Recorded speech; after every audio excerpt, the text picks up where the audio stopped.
Ex-military, what completely normal military behavior horrified your civilian friends? I didn't realize how much the military had changed me until my first dinner party after discharge. My college buddy Tom invited me to his new apartment for what he called a sophisticated adult gathering with his coworkers. Just be normal, he whispered, as we approached his door. I laughed, thinking, how hard could that be? The first red flag came when I arrived exactly 7 minutes early. Tom was still in the shower, completely confused why I was there so early. In the military, if you're not 15 minutes early, you're late. But apparently in civilian life, showing up on time makes you some kind of weirdo. Things got worse during dinner. When Tom's girlfriend asked if I wanted more potatoes, I responded with, yes ma'am, that would be outstanding. The entire table fell silent. One guy asked if I was being sarcastic. Another woman thought I was mocking her. I had to explain that in the military, enthusiastic respect is the standard way to address everyone. Then came the bathroom incident. I excused myself and was back at the table in exactly 47 seconds. Tom's friend Ryan was genuinely disturbed. Did you even wash your hands? He asked. I had to explain that military efficiency means learning to use the bathroom in under a minute, because sometimes that's all the time you have. The breaking point came when I finished eating.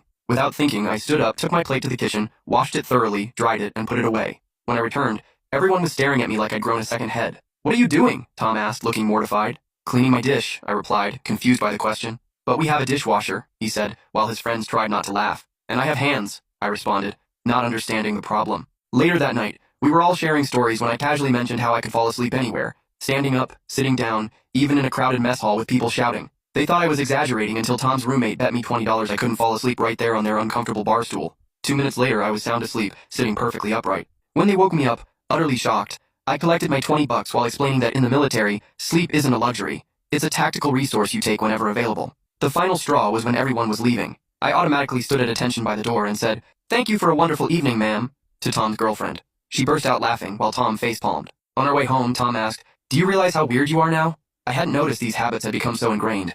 The military had rewired my brain to value efficiency, respect, and order above all else. What seemed perfectly normal to me was apparently alien behavior in civilian life. But the most horrifying moment for my civilian friends came during a camping trip a few months later. When it started raining, everyone panicked about getting their stuff wet. I calmly pulled out my military-issue poncho, wrapped myself up, and lay down directly in a mud puddle to take a nap.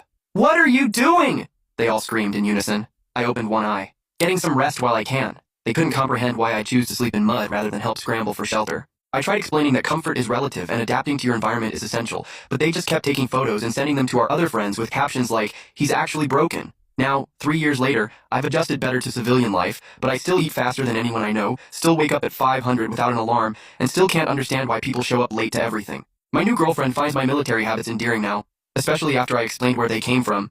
Last week she laughed when I made our bed with perfect hospital corners. "You know what's funny?" she said. "All those weird military habits that horrify normal people are actually just being efficient, respectful, and reliable. Maybe civilians are the weird ones after all."